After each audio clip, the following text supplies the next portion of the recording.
Hey there, welcome to episode 140 of the FFS Talk audio program. I am your host, as usual, Dan Hugo. We're recording this at 12:47 p.m. Pacific Daylight Time on Thursday, July 30th, 2026. We normally publish new episodes of the FFS Talk audio program on Thursdays, often recorded on Thursdays, occasionally Wednesdays, usually in the morning, not always. So we're doing okay. Today's title and topic, Bigger is Better. Hang on a second. Okay, I had to pause there and cough, sorry. Bigger is Better, today's title and topic. If you're not familiar with the FFS Talk audio program, the idea is to have constructive debates, arguments, conversations. Never a fight, I hope. But we'll never know unless one day we have a guest in to take the challenge, so to speak. But the idea is to have a constructive dialogue of some sort to consider what works, what does not work, and what we might do about it around a particular topic. That's the idea anyway. We're on episode 140. We have yet to have a guest. In all honesty, I really haven't been trying to get guests. I figured I could create a collection of topics with some starting points, and then someone might say, hey, I have my own opinions. I want to come on and have that conversation. But over time, it's so much easier to just conduct a one-sided monologue. Yeah, it's horrible, I know. One of these days, we're going to get the word out. That's usually a challenge, especially here in Greater Vegas. So that is a work in progress on a separate topic thread. If you ever listen to the Cafe Genius Impresarios audio program, that has come up more than once. The idea of, how do we get the word out in the Greater Vegas area if you're not donating Cybertrucks or demolishing a resort, perhaps burrowing underground. Man, sorry. Hopefully this will not be a coughing fit show. Anyway, getting the word out is a trick. One I have yet to master. Episode 140 already on this, July 30th. We're making good time. Bigger is better. Let's discuss. If you're not familiar, by the way, with what FFS means, you need to hang out with more Irish people. Hopefully, wherever you found this audio program, you're able to locate the episode description, which contains the show notes, including a brief summary, which I'll read to you. It is very brief today. We have two of the normal two links for the program. And we have two links, Wikipedia pages. Wikipedia is always a great place to refer to as the beginning of a search for knowledge, quest for answers. It is rarely the place to end such journeys. Just keep that in mind. With all that said, the summary of today's episode. Keep it clean, if you will. Bigger may be better sometimes. More may be also, but not always. The FFS Talk homepage, ffstalk.com. Ideally the place where people might go to declare their own views and opinions for future discussions. That's on the agenda. I always say this every week. There's too much to do, and I have not visited these pages. I have to say, though, my web traffic is nearly zero, so I'm not overly concerned. It's just a matter of economics. If nobody's visiting my content websites, not much point in adjusting priorities inappropriately. So, ffstalk.com.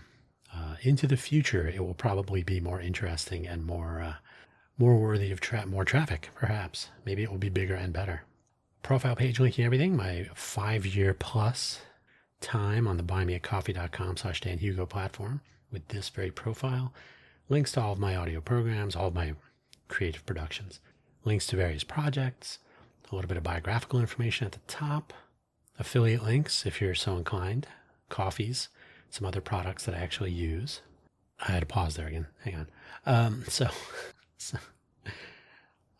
It sounds like I'm cutting or editing or something. It's just a pause. When I truncate silence at the end, it will sometimes sound a little bit stranger because the ambient noise will be different on either side of the pause or whatever. So it sounds like I've removed something, but I literally pause, do a little, whatever. Try to cut down on that being in the recordings. Anyway, the buymeacoffee.com/DanHugo profile page is over 5 years old. You do not need to buy any coffee when you visit there. You don't really need to click on the affiliate links, but you can if you want to. I don't do this for the money. Obviously, be aware, be advised. The Buy Me an Update audio program used to be published exclusively at buymeacoffee.com/DanHugo/posts. No arrangements with them. I just figured, I've had this profile page forever. Maybe I should try to make use of the platform for something creative. But you don't go to buymeacoffee.com/DanHugo to listen to a podcast. You go to find links to go and visit other places and listen to the podcast from those other places. So it's still published there exclusively. Not exclusively. Buy Me an Update, published on Monday mornings, 5 minutes or less. Quick rundown on the previous week's audio programs.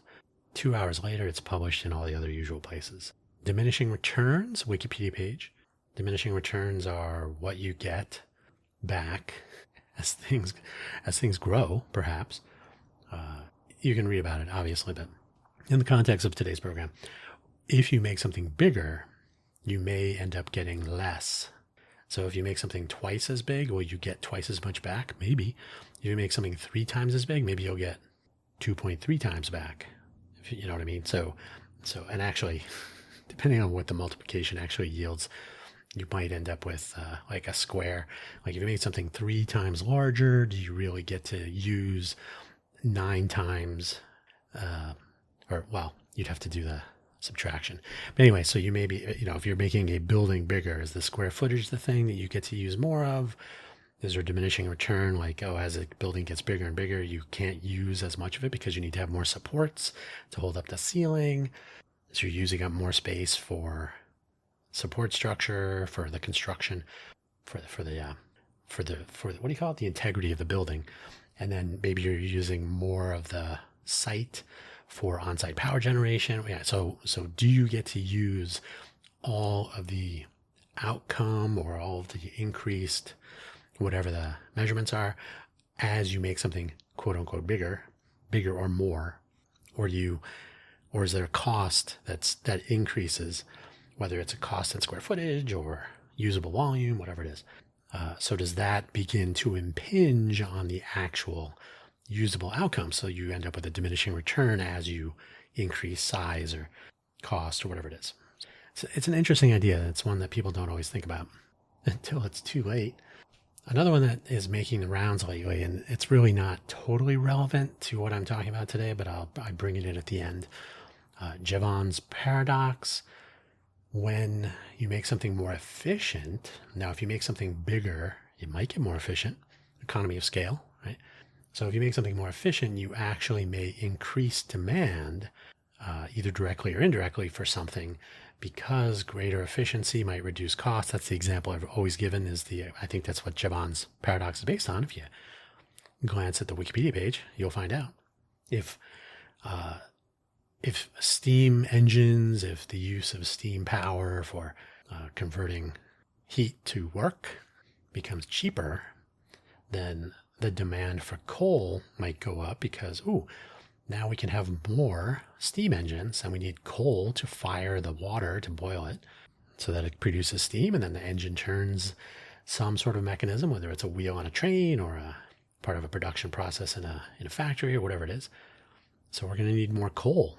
So it's not an unintended consequence, but sometimes it might seem like an unintended consequence, but it's more something that really should be accounted for at this point. Maybe back in the old days it'd be unintended, but nowadays just do the math.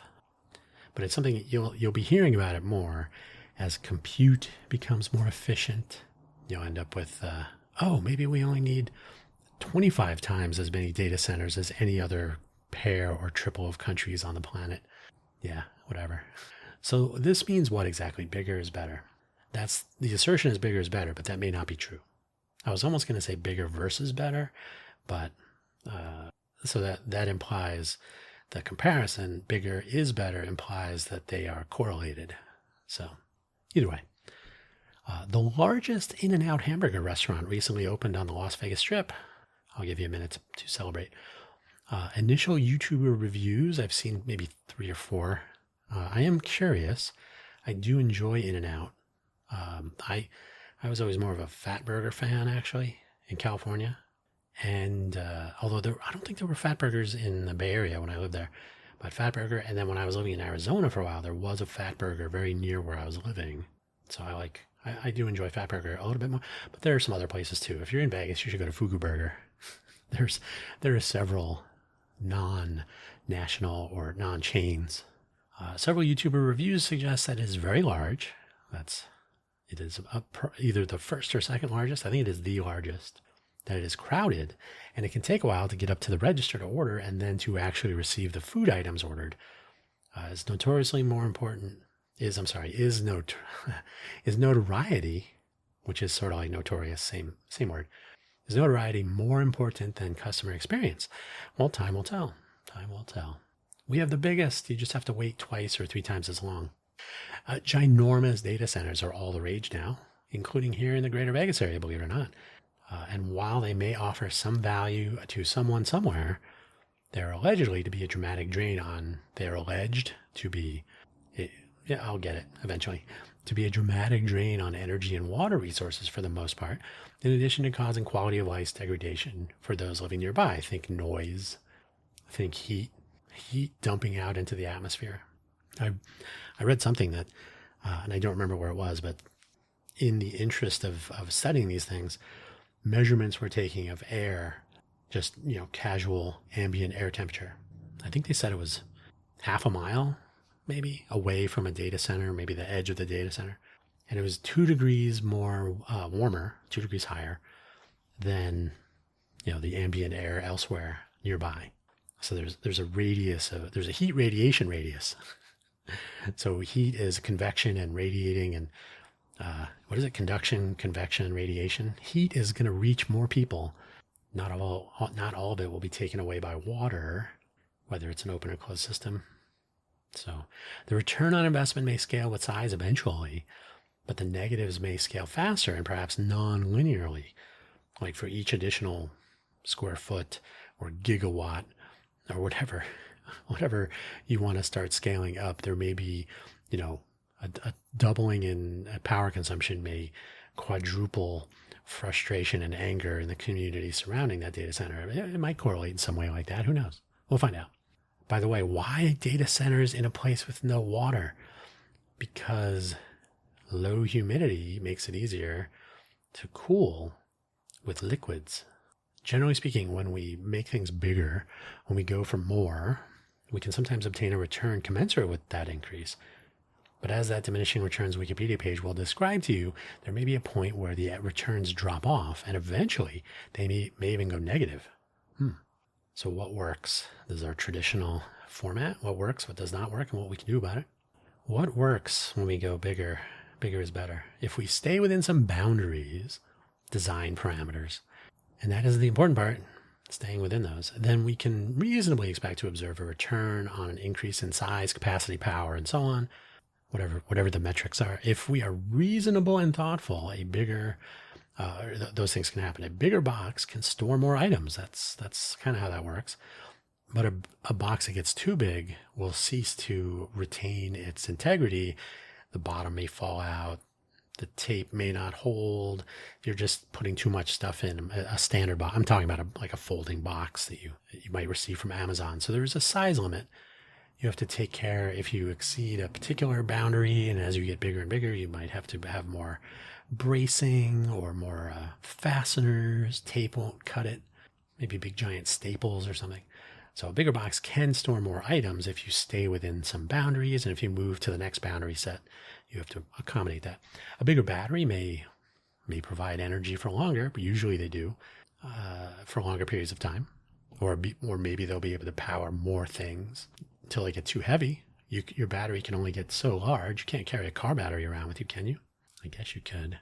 All this to a point, right? So if you stay within a bounded region, then you can assume, you can make some simplifying assumptions, say, oh yeah, bigger battery, always better in this range.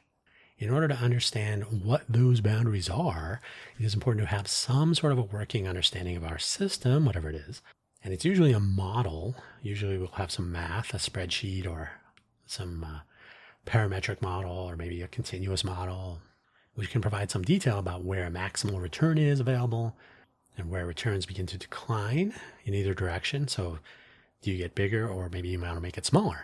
And maybe there's a range where you will see some linear or nearly linear change proportionate with, bigger or more or less or smaller or whatever. But there may be a point where things change direction. If we have such a model, we can adjust our system parameters to maximize or minimize our goal or goals, maybe system cost, end user price and profit margin, operating energy requirements, whatever they are.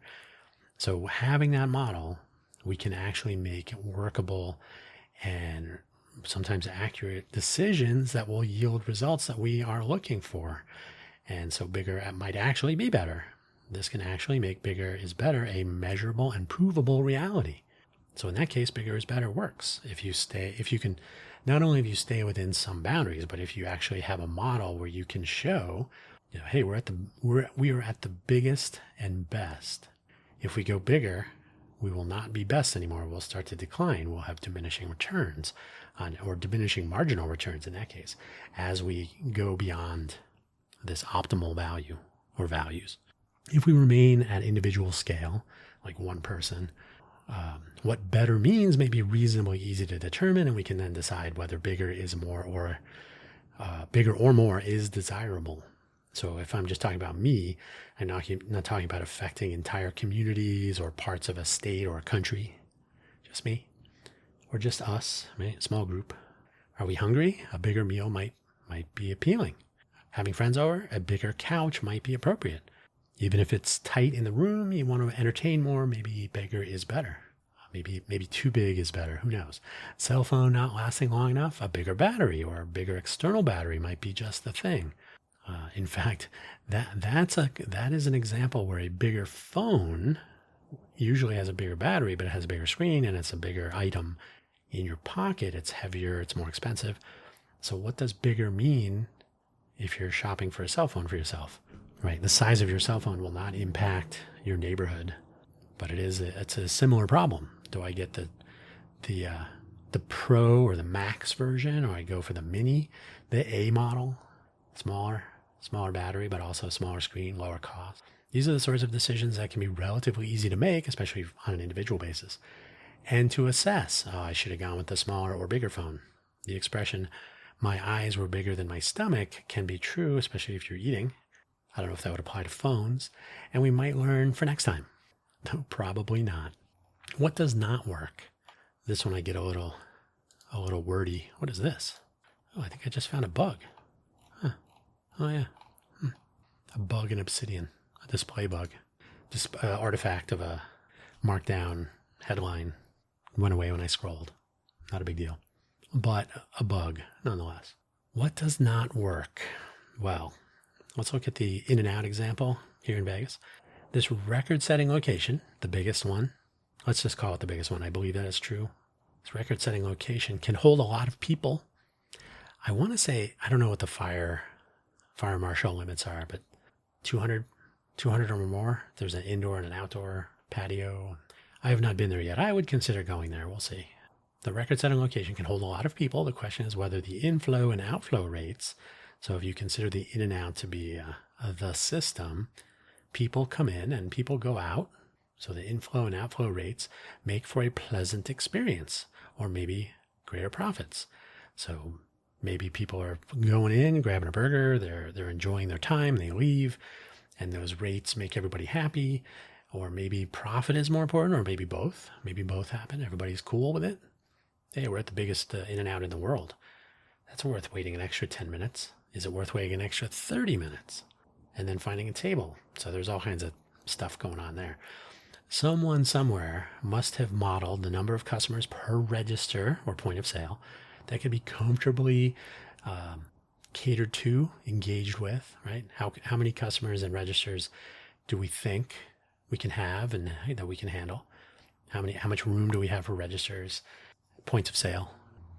How many can flow through the system? So we want this flow rate of people. It takes this long per register. We can have this many registers. Okay. So that the customers waiting are not waiting for too long. More registers or points of sale cost more. You have to pay more employees. You have to have more resources. And as more customers place orders, the number of orders in process in the kitchen increases, which means more kitchen capacity or more delay. So you either have more cooktops or more employees, more burgers cooking, more French fries and frying in the oil, right? Baskets of fries. So the more orders you have incoming, the more orders you have to be retiring. You have to be cooking them so that you can finish them and deliver them to the customers, which means you either have a lot of food cooking or you have a lot of tickets waiting. So your queue length on orders can get pretty big, or you can have more people to process the queue faster. All this math already exists, so nothing new here. But remember that the more time people are waiting for their orders, and here's the fun part, before you order, I don't mean to go into too much detail here, but it is something interesting to think about, and it's a fine example that everybody can experience. You have a bigger store, you have more people coming into the store, the inflows. You have enough registers for some amount of inflow customer traffic. You max out. You have every register processing orders as fast as possible. So a customer that sees the long line and says, I don't know, kind of hungry, they can leave. Now, when you have a customer who's made it to the register, they place their order, the point of sale, transaction completed.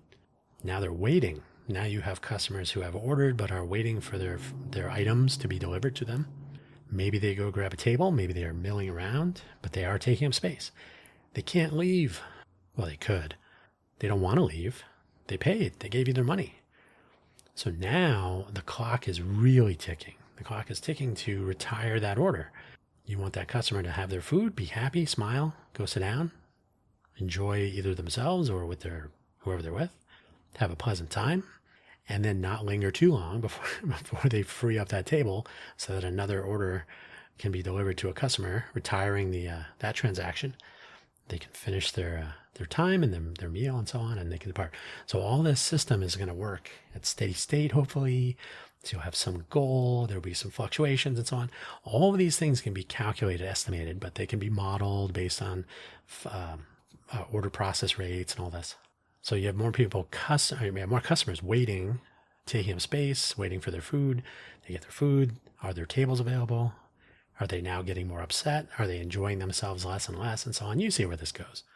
And reviews of this new In-N-Out that I'm seeing so far, and only a few, it's still early. I think it's only been around for 2 weeks or so, I think. The reviews are pointing to maybe a preference to appear busy and crowded often. So maybe they keep the line, make it look like there's more demand. That's something that can happen. Is this better? And for whom to have such a arrangement? So I don't know how this works. It depends on who you are and what you think is big or better. I'll tell you right now, there's an In-N-Out that I could walk to right now. It's not near. It's about 3 miles away, but I've walked that far pretty easily and back. So I have walked to that In-N-Out before. It's been a while. It's a little hot today. I wouldn't do it today, but it's totally walkable. It's a normal In-N-Out. I think they have two registers and a reasonable dining room. So there'd be nothing special about going to the biggest In-N-Out. If I was hungry, I would just go to the In-N-Out. Let's look at our data centers as they seem to be getting bigger and more common, for better or worse. We learned about data centers in terms of power consumption lately, usually in gigawatts. You can refer to the doc in Back to the Future if you want to know how much 1.21 gigawatts. No, it's gigawatts. 1.21 gigawatts. I think he says gigawatts. That's a lot of power. But we also need to consider the physical size of the data center or data centers if it's split into multiple separate structures on a site. Here, kind of famously, we have the Switch. I think they have like 8 or 9 data centers on their property. So each one is sort of self-contained and everything. So it's something to think about because there is space between them. You're taking up a certain amount of, square footage, if you will. Even if it's not the data center itself, it's still taking up room. We also need to consider that physical size. So it's a lot of room. It could be even more room, access roads, security, resources, speakers to make sure that everybody hears the noise of the data center. These are the sorts of parameters that don't always appear in the initial conversations and announcements. we're building a data center. It's the size of Manhattan, and it will use 10 times as much energy as the sun produces in a million years. But these are big numbers. They don't really mean anything. So practicality and the details, the finer points, exactly how large, how noisy, and how much waste heat will be dumped into the surrounding area. In addition to precise water usage, even in a closed system, yeah, let's see it. Let's see what's going on here. And how much load will actually be placed on the existing power infrastructure in the area. Is more better? That's a good question. Probably not. It really depends. Knowing all the parameters and how to evaluate them is not always a matter of public and savvy debate. Like, do people understand what it means to have so many joules to deal with, so many watts of energy? I actually just watched a really interesting presentation on thermal management for power stations and so on. There's a lot going on. So how do we evaluate these things if you're not familiar with thermodynamics and the thermodynamics of massive heat transfer? You got to transfer the heat away from the electronics. You have to move it to somewhere. That heat has to go out into the atmosphere, or it can be used for other things. Turning a steam turbine, maybe, is more better. That's the big question. Knowing all the parameters and how to evaluate them is not always a matter of public and savvy debate, though, like I said. So then what? In the end, is this gigantic structure going to last into the future, or will some new technology or better methodology, or will it just be too expensive to operate, or will it fall outside of the agreed upon terms according to whatever laws are passed? Will it become a derelict, taking up space in the neighborhood? Can it be converted to something else? Is more better temporarily until the circumstances go south? And for whom is it better? And how? And at what cost to others? A lot of times these things are, don't tell anybody that one. Don't make a big deal about how much it will heat up everyone's homes if they live within a mile. Clarity, transparency, and comprehension matter quite a bit here. So bigger is not always better. In fact, bigger might be worse, but they don't always tell you that. And that's when it doesn't work. What are the assumptions? Is the thing under consideration, not necessarily a data center or an in-and-out, but whatever it is the thing to be bigger or more, or whatever is the case, going to offer a return sooner? Like, are we gonna start seeing some value from giving up a chunk of our neighborhood for this? Or is there something on the horizon that would need to become true, and that happens? And what happens if it doesn't become true? These are the sorts of things that can apply in both of our examples here, the in-and-out. Well, the in-and-out is assuming a certain amount of foot traffic on the strip through the year, and then we'll have a certain number of employees. So if those things don't come to pass, there will be minimal impact on its surroundings. Data center could be quite the opposite. There are the sorts of efficiencies of compute that would reduce the water requirements, the power requirements, or does a more efficiency lead to having more parts in the data center? So even though the per GPU power consumption goes down, there's more room for more GPUs, which means net increase in power consumption. That's where the Jevons paradox might come into play. So what are these assumptions? What are we thinking? What's going to happen? What happens if? What happens if it doesn't?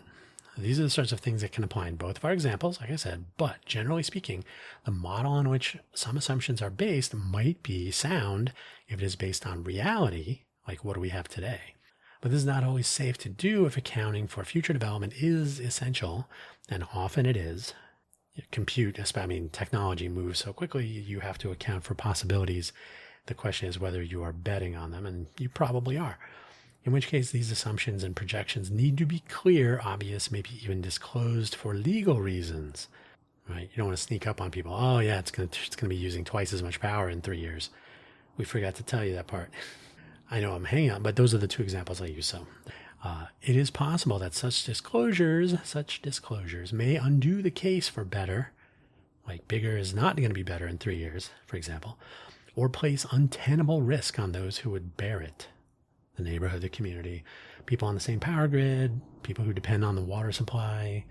Clearly, I'm leaning towards data center on that one. Bigger is better as long as this long shot comes through. Is not a great way to play if a population bears the consequences. What is it? The cost is socialized, the profits are privatized. Hey, we thought they were going to invent better GPUs. We're going to need more water. So what can we do about all this? And there are many ideas, so I'm just going to throw out my usual three. You may have additional. You may find these three to be not sufficient. What can we do about all this stuff? First and foremost, questions must always be asked if something someone else is driving toward bigger is going to end up being not better for you or your neighbors, your community, your region. Having the details, taking advantage of public comment periods, bringing in experts now and then. And I might even suggest not believing your elected officials if they are overly excited by the prospects rather than the impacts. Formula One, anyone? Pay attention, do the math, check the values, and do it all again and again throughout. Don't do them once and then forget it. Say, oh, we changed some values. Okay, do the math again. If you are not in on a decision to go big or bigger, understand the system. And if you do not, bring in those who do, the experts, perhaps. If a model is not developed and used to make determinations about boundary conditions and maxima and minima, all of these matter if they are, all of these matter if they are left to chance. All of these matter if they are left to chance. So do the math. Well, there's almost a guarantee of problems and perhaps legal action and who knows what other problems down the road if you don't do these. So do the math, work the problem, understand, and especially, I'll give you an example of this. The California, whatever, Light Rail Authority, whatever they call that. And what's his name? The Abundance Book. So it was Ezra Klein and his co-author. It was an interesting book. Politics aside and whatever their political leanings and motivations are, just the notions were interesting. So the the high-speed rail was intended at one point. Sometimes it was going to be in the Inland Empire of California, so kind of in the middle of the state. But in one incarnation, they were going to have it run on existing rail. So there's a cargo line. It goes through the Diridon station in San Jose, and it goes up the peninsula to San Francisco. And that's not the part that they weren't going to go all the way because it ends. It ends at King's something station. You don't want to run your high-speed rail through a Safeway, but there's a part that runs up the peninsula that I happen to live on. So I went to the community meeting, and they were talking about the people that were there, like, hey, it's going to be fine. Everything's awesome. We expect this ridership and this. So I did a little math and I said, hey, you're showing these numbers for annual ridership. And in order to do this, and if a train carries this many people, you'd have to have a train running like every 3 minutes or whatever it was. It was insane math. And they said, oh, we don't do the math. They just give us these numbers. I'm like, well, great. That means you can't defend these numbers, but they don't make any sense whatsoever. Do the math. Finally, final point, I mentioned Javon's paradox, and I did make a reference to it unplanned earlier. That was improvised. So Javon's paradox, a Wikipedia page in the link, which is becoming apparent as it does often do in times of innovation, where efficiencies begin to become apparent and then drive demand, consumption, etc. up instead of down.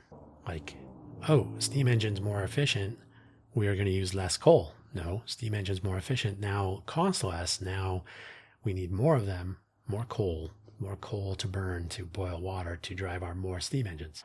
This is one of those items on the horizon which may come to pass. Like I said, the GPUs and the cost and power of compute may go down, which means, we can have more. We can put more compute in our data centers, which will actually increase the total amount of power required because you're getting more compute per unit of energy, but we can fit more of those into our data center. And so we need more energy. That would be fun. That's just one example. I mean, there are a few ways things could go in general. So this is one of those items on the horizon. It may happen, it may come to pass, and which may have unintended impact on what better means in the context of bigger or more. So, we have this new efficiency. Now we can make our data centers bigger on the inside by having more compute. So more instead of bigger. So more compute inside. And does that make it better for the community at large, for people who need the power grid, for people who are concerned about power or energy costs? What is my electric bill going to be? Who's going to be footing the bill for all this amazing stuff. And that's still something that people are concerned about, rightfully so. So yeah, these things can all start to change. Things can become a little bit more fluid. And it's important to understand these things going in so people can continue to ask questions and watch for these changes. History can be a guide here when decisions were made and circumstances changed in unexpected ways in the past. For example, we could and should be weighing and measuring 3 times before we cut once, if we cut at all. So there you go. And another thing you have to worry about with bigger is better is if people are, the people that are saying that, oh, bigger data center will be better for Southern Nevada. Are they hand waving the competition for resources, the zero-sumness of, say, water consumption, projected water over the next 3 years is going to go down on the Colorado River, plus the water allocation for Nevada in general may be reduced by, 25%, I think it is, roughly, just based on water allocation and the diminishing amount of water available on the Colorado River in general. And then thus to the Colorado River Basin. I think it's 7 states depend on it, some indigenous peoples in indigenous people nations. I don't know if that's the correct way to phrase that, but so states and also nations. I think it's three nations depend on this water. And that's before you even get to Mexico. I don't even know if people south of the U.S. border depend on any of the Colorado River, if there's much of it left at that point. So as water availability goes down, Southern Nevada does excel, sets the bar perhaps on water conservation, water recovery, water recycle, returning water to the reservoir at Lake Mead so that we always fit within our allocation. But if our allocation is going down and we want to increase the demand on the allocation we do have, those things will start to collide. That really makes that margin of error smaller. So is bigger better at that point? We kind of assumed that we would have all the water we had last year, but now we're going to have 25% less, and we have all these people moving here for the economic diversification efforts. So if everybody's assuming, it's like having the one checkbook. Oh, I wrote a check for 3 times as much water as we have. Oh, I wrote one for twice as much.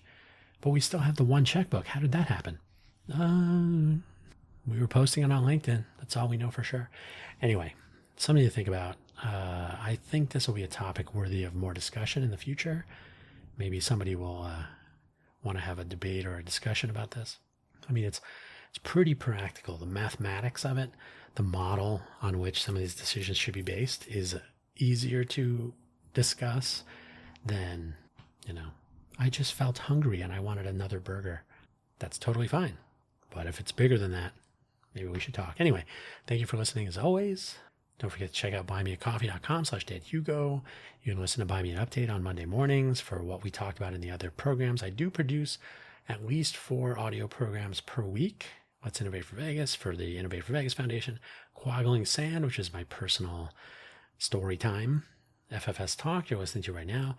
Cafe Genius Impresarios, about our entrepreneurial innovation ecosystem of Southern Nevada, the greater Vegas area.